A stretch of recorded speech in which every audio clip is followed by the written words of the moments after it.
Bienvenue sur notre chaîne. Pour des raisons de confidentialité, les noms et les lieux ont été modifiés. Ce récit est inspiré de faits réels.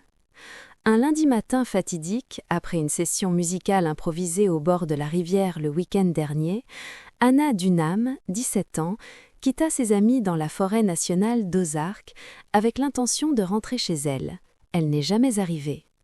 Malgré une enquête approfondie menée par les gardes du parc et les pompiers volontaires, Anna Dunham a disparu sans laisser de traces dans cette nature sauvage, dense et impitoyable.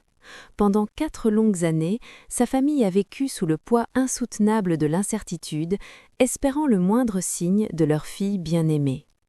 Puis, durant l'été caniculaire de 2008, après un incendie dévastateur, une macabre découverte fut faite dans un camping isolé. Une découverte qui ne laissait pas présager un accident, mais un acte glaçant et prémédité. Voici l'enquête complète sur la disparition d'Anna Dunham et les secrets sinistres exhumés au cœur des monts Ozark. Avant de poursuivre, dites-nous d'où vous nous regardez. Si ce contenu vous plaît, n'hésitez pas à aimer et à vous abonner à notre chaîne. Continuons. La forêt nationale d'Ozark, en Arkansas, offre un paysage d'une beauté profonde et ancestrale. Les collines ondulantes cèdent la place à des falaises abruptes, d'épais feuillages de chênes et de carriers tamisent la lumière du soleil, et les rivières creusent des sillons sinueux dans le calcaire.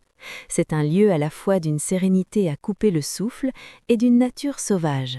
Son immensité recèle des secrets. Dans cette étendue sauvage, Anna Dunham, un jeune homme de 17 ans, insufflait l'énergie vibrante de la jeunesse. Batteur au lycée, doté d'un rythme contagieux, Anna était connue pour son sourire radieux et sa passion inébranlable pour la musique. Ses aspirations dépassaient les limites de sa petite ville natale, nourrie par le rêve des scènes et des studios. Les descriptions d'archives décrivent un adolescent longiligne, baguette de batterie souvent à la main, preuve de sa passion. Le week-end de sa disparition avait commencé comme tant d'autres pour les jeunes du coin. Anna avait rejoint des amis dans un camping isolé au bord de la rivière, un lieu familier pour des sessions de musique improvisées. L'air aurait vibré au son des guitares amateurs, au rythme régulier de la batterie d'Anna et à la camaraderie spontanée de la jeunesse.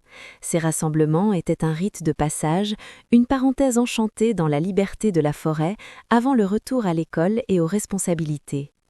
Mais dimanche soir, ce n'est pas le retour d'Anna qui marqua le début d'une inquiétude grandissante.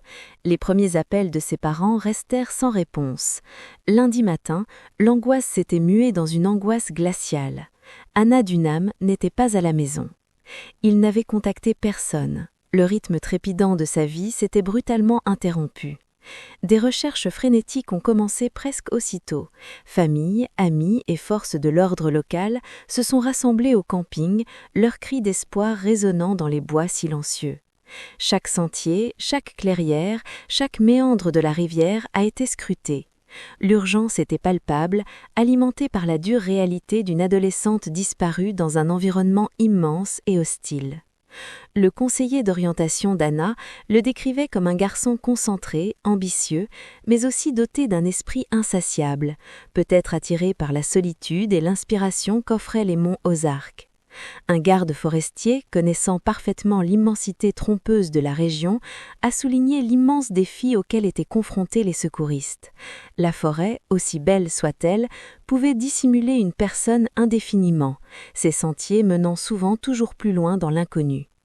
Les heures se transformant en jours, les recherches s'intensifièrent, s'étendant au-delà du campement initial. Des hélicoptères scrutaient les environs, des équipes au sol ratissaient minutieusement les sous-bois et des volontaires locaux se joignirent à cet effort désespéré.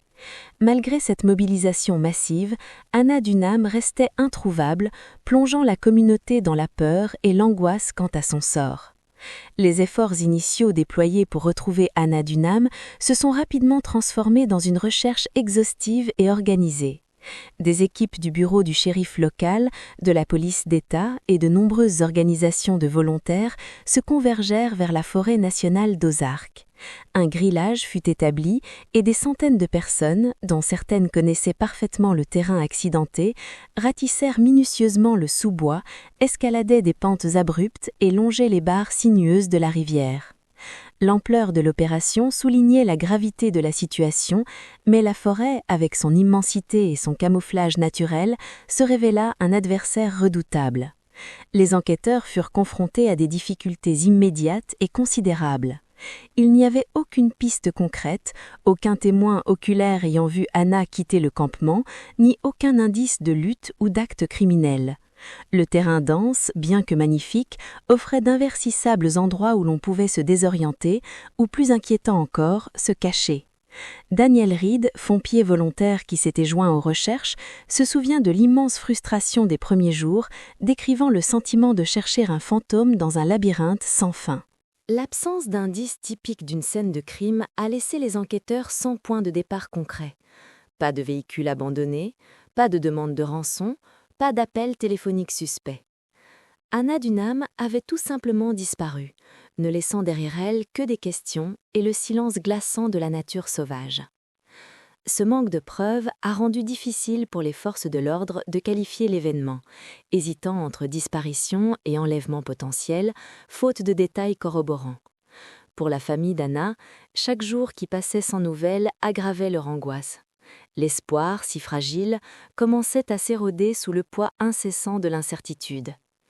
L'insoutenable réalité de la disparition d'un enfant, sans explication ni trace, a jeté une ombre terrible sur leur vie. Les semaines se sont transformées en mois, et les recherches actives, bien que jamais totalement abandonnées, ont commencé à se réduire. Les ressources étaient limitées, et sans nouvelles informations, les efforts intensifs sur le terrain ne pouvaient être maintenus indéfiniment. Le mystère de la disparition d'Anna restait entier, une interrogation lancinante planant sur les monts Ozarks, une communauté aux prises avec un silence persistant. L'urgence initiale entourant la disparition d'Anna Dunham ne pouvait résister à l'implacable passage du temps. Les semaines se muèrent en mois, puis inexorablement en années. Les affiches colorées arborant le visage souriant d'Anna, jadis omniprésentes sur les façades des magasins et les poteaux électriques, se décolorèrent sous le soleil et la pluie, finissant par se décoller ou être remplacées par des sujets plus urgents. L'actualité quotidienne, d'abord dominée par la disparition de l'adolescente, changea de sujet, laissant la famille Dunham face à un silence qui s'alourdissait au fil des saisons. Avec le temps, l'enquête, autrefois intense et porteuse d'espoir, commençait à s'enliser. Les pistes qui semblaient prometteuses se sont révélées être des impasses. Les témoignages, d'abord nombreux grâce à la sympathie du public, sont devenus sporadiques, puis ont complètement cessé.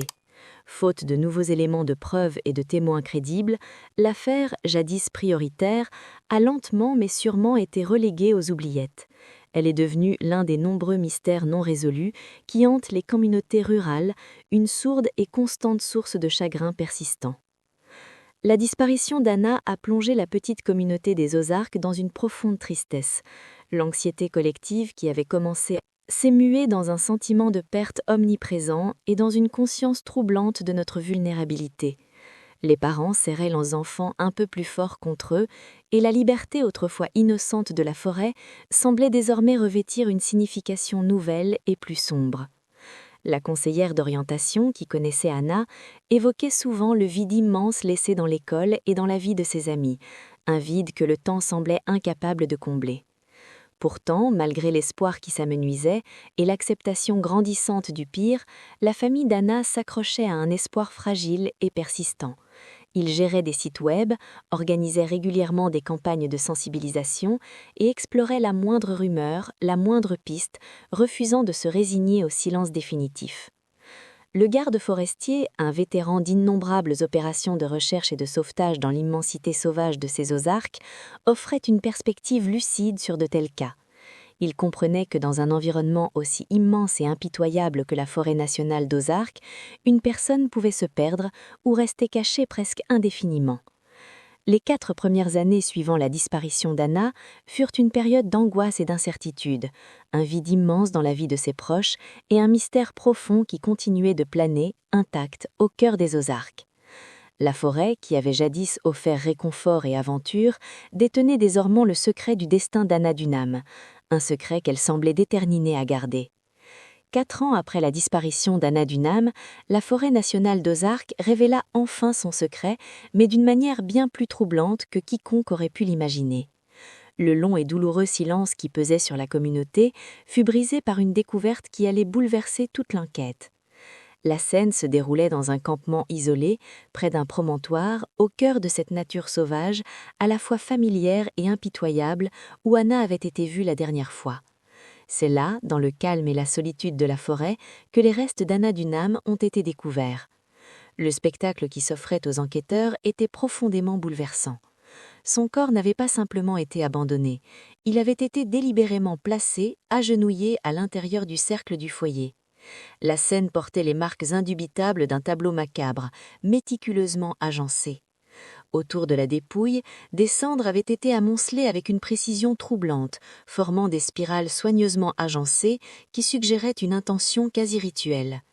Il ne s'agissait pas du chaos qui a suivi un incendie accidentel, mais d'une mise en scène, d'un message glaçant laissé à découvrir. Un autre élément crucial, des briquets de charbon de chaux, ajoutaient au caractère troublant de la scène. Elles n'étaient pas éparpillées au hasard, mais empilées en alternant les marques, créant un motif répétitif distinct, comme un code délibéré dissimulé au sein de cette macabre mise en scène. La disposition systématique des cendres et des briquettes codées a immédiatement alerté les enquêteurs. Il ne s'agissait pas d'une découverte ordinaire. C'était une scène de crime d'une conception aussi extraordinaire qu'inquiétante. Les premiers intervenants, parmi eux des policiers chevronnés, le garde forestier qui avait supervisé d'innombrables recherches et de sauvetage dans l'immensité sauvage de ces Ozarks, et même Daniel Reed, le pompier volontaire qui avait ratissé ces bois 4 ans précédemment, furent profondément choqués et désemparés. L'étrangeté de la scène contrastait fortement avec tout ce que l'on avait connu jusqu'alors. La méticulosité, la mise en scène délibérée, et les motifs énigmatiques laissaient supposer un auteur qui, en plus d'avoir ôté une vie, avait tissé un récit glaçant autour de ce décès. Une affaire non résolue fut soudainement rouverte, mais les détails extraordinaires de cette découverte soulevèrent plus de questions que de réponses, exigeant une enquête sans précédent sur l'esprit à l'origine d'un acte aussi singulier et troublant. La découverte des restes d'Anna Dunham, 4 ans après sa disparition, a immédiatement relancé l'enquête, la plaçant de nouveau au cœur des priorités des forces de l'ordre. Ce dossier, jusque-là classé sans suite, a été rouvert avec une urgence et une consternation profonde. Des détectives ont été réaffectés et de nouvelles personnes ont été mobilisées pour examiner les circonstances exceptionnelles du crime.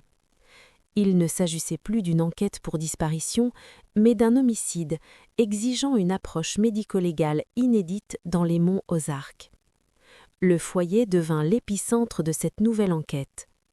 Chaque grain de cendre, chaque fragment carbonisé et surtout les spirales méticuleusement agencées et la pile de briquettes codées ont fait l'objet d'un examen minutieux. Des équipes médico-légales, travaillant sous des abris de protection, ont documenté et prélevé des échantillons avec une grande précision. Les spirales de cendres, si délibérément formées, ont été analysées quant à leur composition, leur consistance et la précision de leur forme. Les enquêteurs ont émis des hypothèses quant à leur signification symbolique ou fonctionnelle, un rituel, une signature, un geste moqueur, voire un message destiné à être découvert. De même, les briquettes de charbon empilées en alternance ont été photographiées, répertoriées puis retirées. Leur disposition systématique suggérait un acte délibéré, presque obsessionnel, voire compulsif, laissant supposer l'existence d'un mode opératoire bien précis chez l'auteur des faits. Reconnaissant le caractère très inhabituel de ces schémas, les forces de l'ordre ont sollicité une aide spécialisée.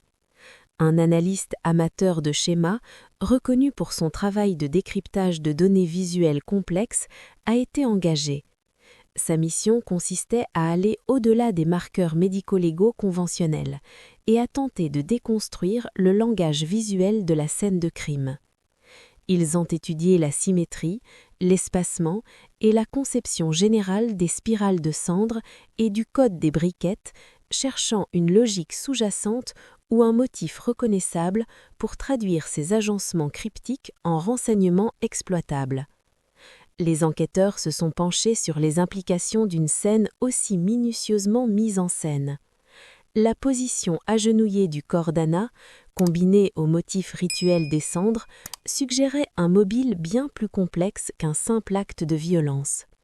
Cela laissait supposer un tueur animé par une motivation dépassant le simple mobile criminel, peut-être une compulsion psychologique ou le désir de laisser une trace profonde et troublante. La recherche de cas comparables s'est avérée complexe. La combinaison spécifique d'éléments découverts près du foyer d'Anna semblait unique, rendant vaines les tentatives d'établir des parallèles ou de comprendre la psychologie du coupable. L'enquête entra dans une phase profondément frustrante. Les détectives se trouvaient face à une scène de crime d'une clarté glaçante, mais dont le langage leur était incompréhensible. Les spirales minutieuses et les briquettes codées constituaient indéniablement un message, une signature, mais demeuraient obstinément impénétrables. Le tueur avait laissé derrière lui non seulement un corps, mais aussi une énigme, mettant les forces de l'ordre au défi de déchiffrer un code apparemment impénétrable, guidé uniquement par des motifs uniques. Un événement imprévu, une force de la nature, allait finalement constituer le tournant décisif dans l'affaire déconcertante d'Anna Dunham. Mois après la macabre découverte dans le foyer, une sécheresse prolongée, conjuguée à des vents violents, déclencha un incendie de forêt dans une zone reculée de la forêt nationale d'Ozark. L'incendie, bien que destructeur, devint malgré lui un instrument de justice. Une fois le brasier maîtrisé, il laissa derrière lui une vaste cicatrice noircie, un paysage radicalement transformé. Cette terre brûlée révéla cependant des sols restés intacts pendant des années, dévoilant des secrets enfouis sous le sol forestier. Dans la zone nouvellement mise à nu par l'incendie, une découverte allait débloquer l'enquête. Des petits paquets enveloppés dans du papier aluminium, légèrement enfouis sous les cendres et les résidus carbonisés, furent mis à jour. Leur contenu, préservé par le papier aluminium et la couche protectrice de terre, fut immédiatement perçu comme d'une importance capitale. À l'intérieur se trouvaient des médiators, certains portant le logo délavé d'un magasin de musique locale, et une collection de tickets de concerts et de festivals de musique de la région datant de plusieurs années. Il ne s'agissait pas d'objets anodins, c'étaient des effets personnels intimement liés à la vie d'un batteur de high school. Les enquêteurs ont rapidement établi un lien entre ces objets et Anna Dunham. Les médiators, bien que n'ayant aucun rapport avec la batterie, correspondaient aux accessoires courants dans le milieu musical, et les billets de concert corroboraient parfaitement la passion connue d'Anna pour la musique live et sa présence à de tels événements avant sa disparition. Ce lien tangible, mis à jour par la force dévastatrice de l'incendie, a fourni le premier lien direct et clair entre Anna et un lieu précis qui était jusque-là resté secret au cœur de l'immense forêt. C'est l'analyste amateur de motifs, toujours plongé dans l'étude des photographies et des données relatives au foyer, qui a fait la découverte cruciale. Appliquant son expertise unique à la géométrie précise des spirales de cendres, il s'est mis à la recherche de motifs analogues, d'agencements artistiques ou structurels similaires documentés quelque part. Ces recherches assidues l'ont finalement mené à une source inattendue, les profils publics des réseaux sociaux. Un individu du coin avait l'habitude d'organiser des feux de joie avec une méticulosité extrême, documentant souvent ses mises en scène élaborées par des photographies. L'analyste a découvert une corrélation étonnante. Les spirales distinctes et soigneusement tracées autour du corps d'Anna dans le foyer présentaient une ressemblance frappante, presque identique avec les motifs en spirale unique que cet individu réalisait régulièrement dans ses propres feux de joie mis en scène, et qu'il affichait fièrement en ligne. Cette corrélation directe a constitué le tournant décisif dont l'enquête avait désespérément besoin. La signature unique relevée sur les lieux du crime, autrefois une énigme impénétrable, avait désormais une source tangible et identifiable. L'analyse des schémas a fourni aux enquêteurs leurs premières pistes concrètes vers un suspect potentiel, reliant directement ce crime étrange et troublant à un individu précis connu pour sa propension à ce genre de manœuvres singulières.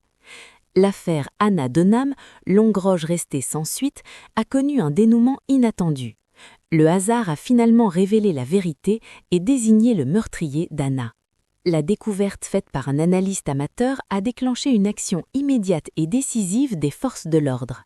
Grâce à la signature unique relevée sur les lieux du crime et désormais liée de manière formelle à l'activité en ligne documentée d'un individu, une arrestation a été rapidement effectuée.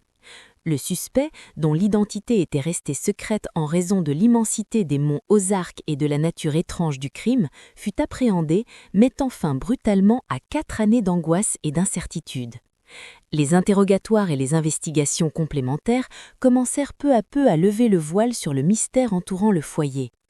Le code formé par les briquettes et les spirales de cendres soigneusement disposées correspondait bien à ce que les enquêteurs soupçonnaient, une signature délibérée et glaçante. Il ne s'agissait pas d'actes aléatoires, mais d'un schéma calculé et systématique employé par l'auteur du crime, une expression artistique macabre destinée à mystifier et à contrôler le récit des derniers instants d'Anna Denham. Si le mobile précis d'une mise en scène aussi élaborée et rituelle demeurait glaçant de mystère, la méthode, elle, était indéniablement claire. Une mise en scène méthodique, presque cérémonielle de la mort, révélatrice d'un profond trouble psychologique. La communauté des monts Ozarks a réagi avec un mélange complexe de relâchement et d'horreur profonde. L'arrestation d'un suspect a mis fin à la peur omniprésente qui régnait depuis la disparition d'Anna, mais elle a aussi révélé une part d'ombre au sein même de la famille, rappelant que même dans les endroits les plus idylliques, la malveillance pouvait s'enraciner. Cette révélation fut une vérité crue et troublante. Pour la famille d'Anna Denham, l'arrestation a confirmé de façon dévastatrice leurs craintes les plus profondes, mais a aussi constitué les premiers pas fragiles vers la paix intérieure. La douleur profonde de connaître le sort d'Anna s'accompagnait désormais du relâchement de savoir qui était responsable. Cela leur permit d'entamer le long et difficile processus de deuil, transformant une incertitude insoutenable en une réalité douloureuse mais compréhensible. Le pompier volontaire, Daniel Reed, évoqua l'immense relâchement qui s'était emparé de la communauté, preuve de la force inébranlable de la persévérance. Le garde forestier méditait sur la façon dont la forêt, qui avait si longtemps gardé son secret, l'avait finalement révélé par la force inattendue d'un incendie, rappelant ainsi le caractère imprévisible de la nature dans les affaires humaines. Le conseiller d'orientation d'Anna pleurait cette jeune vie pleine de vie fauchée en plein vol, les rêves inachevés de ce batteur talentueux et l'impact durable qu'il a laissé sur ceux qui l'ont connu. Et l'analyste amateur, dont l'intuition unique avait été la clé de voûte, soulignait l'importance de regarder au-delà des apparences, de déceler des schémas dans le chaos et de reconnaître l'empreinte humaine, si déformée qu'elle soit, laissée derrière elle. L'affaire Anna Denham, récit tragique d'une adolescente disparue dans les monts Ozarks, est devenue une réflexion sombre sur les ténèbres cachées qui peuvent se tapir même dans les paysages les plus beaux et les plus reculés, et sur la quête acharnée de la vérité qui, contre les attentes, peut la mettre au grand jour. Merci d'avoir regardé.